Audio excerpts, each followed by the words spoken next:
नमस्कार, मैं हूं निखिलेश और एफिडेविट पर आप देख रहे हैं देश दुनिया का हाल।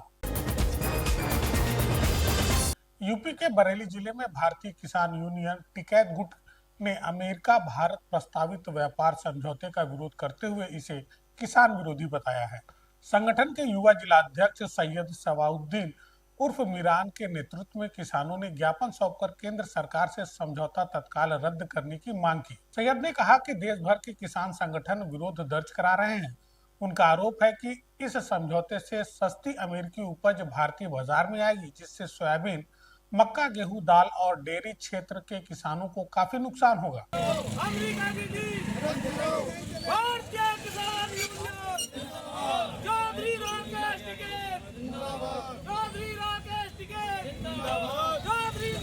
हमारा कहना ये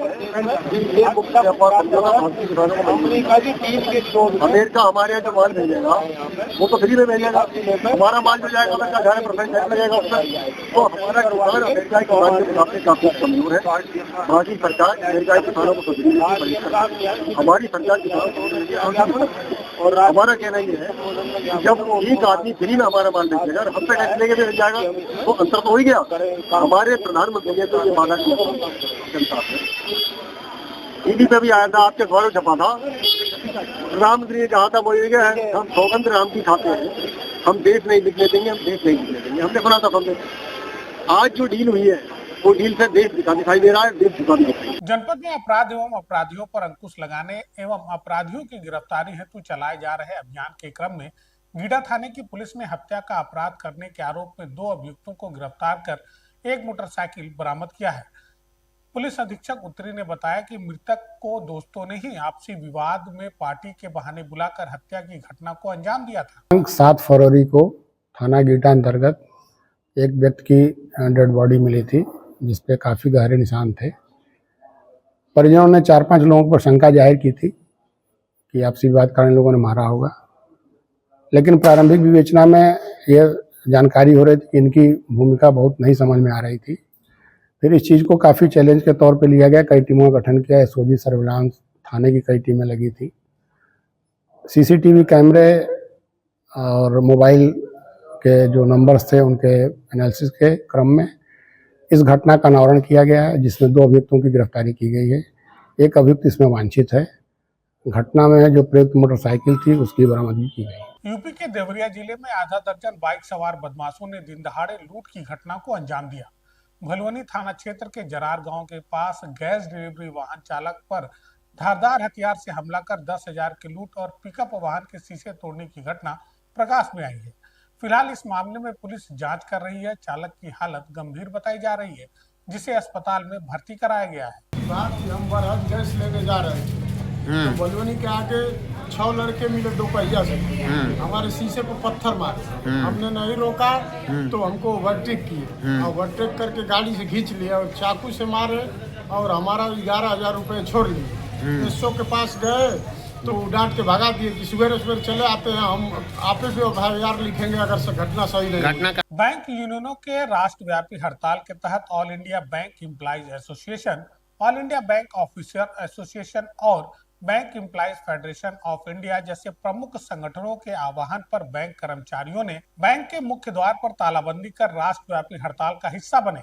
यह हड़ताल नवंबर में अधिसूचित 4 नए श्रम संहिताओं के विरोध में है। बैंक कर्मचारियों ने इस कानून को पूरी तरीके से श्रमिकों के खिलाफ बताते हुए ट्रेड यूनियन रजिस्ट्रेशन के लिए भी खतरा बताया। मजदूरों का दुश्मन देश का दुश्मन, मजदूरों का दुश्मन देश का दुश्मन, मजदूरों का दुश्मन देश का दुश्मन, मजदूरों का दुश्मन देश का दुश्मन, मजदूरों का दुश्मन देश का दुश्मन, मजदूरों का दुश्मन। आज जो है ऑल इंडिया बैंक एसोसिएशन की तरफ से आज पूरे भारतवर्ष में 25 करोड़ एम्प्लॉय जो है स्ट्राइक पे हैं।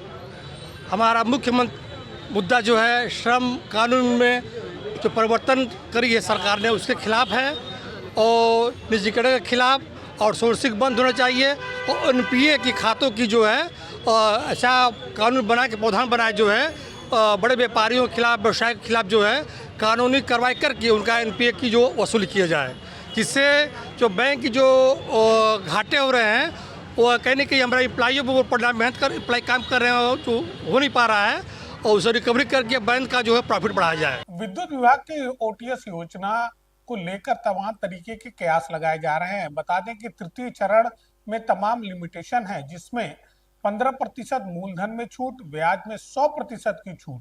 इस संबंध में विद्युत विभाग के अधीक्षण अभियंता रणजीत चौधरी ने बताया। बिजली विभाग उत्तर प्रदेश सरकार के निर्देश के अनुक्रम में विद्युत विभाग ने ओटीएस योजना लॉन्च की थी, जो कि ऐतिहासिक योजना थी। ऐसा आज तक बिजली विभाग के इतिहास में ऐसा ओटीएस नहीं आया था, लेकिन जितनी इसकी सफलता होनी चाहिए उतना वो अभी ये ऐतिहासिक ओटीएस भी अचीव नहीं कर पाया। बेसिकली हमारे 2 चरण बीत चुके हैं। एक था 1 दिसंबर से लेकर 31 दिसंबर तक, दूसरा था 1 जनवरी से लेकर 31 जनवरी तक। ये 2 बीत गए, 2 चरण। तृतीय चरण चल रहा है। तृतीय चरण की अपनी लिमिटेशंस हैं। प्रथम में पहले आओ पहले पाओ ज़्यादा था, द्वितीय में उससे थोड़ा कम हुआ, तृतीय में उससे कम है, लेकिन फिर भी बहुत ज़्यादा चेंज नहीं आया है। गोरखपुर के दक्षिणांचल में भी ट्रेनें पहुंचेंगी, जिसके संबंध में पूर्वोत्तर रेलवे के सीपीआरओ पंकज कुमार सिंह ने बताया कि गोरखपुर में जो दक्षिणी क्षेत्र है वह रेलवे लाइन से लंबे समय से अछूता रहा है। सहजनवा दोहरी घाट के लिए रेल लाइन परियोजना में लैंड एक्वाइजिशन में तेजी आई है। 3 फेज में इस परियोजना को पूरा किया जाना है। कुछ क्षेत्र में जो स्पेशली दक्षिण का क्षेत्र है, वहाँ रेलवे लाइन से लंबे समय तक अछूता रहा है। वहाँ के लिए सहजनवा दोहरी घाट के बीच में नई रेल लाइन परियोजना जो कि स्वीकृत हुई थी, उसमें लैंड एक्विजिशन में काफ़ी तेजी आई है और 3 फेज में इस परियोजना को पूरा किया जाना है। पहले फेज में सहजनवा से बांसगांव, दूसरे फेज में बांसगांव से बड़हालगंज और तीसरे फेज में बड़हालगंज से दोहरी घाट, जिसके बीच में घाघरा नदी पर एक महत्वपूर्ण पुल भी बनाया जाना है। उसको लेकर भी तैयारियां चल रही हैं। और अब हमें दीजिए इजाजत। देखते रहिए एफिडेविट। धन्यवाद।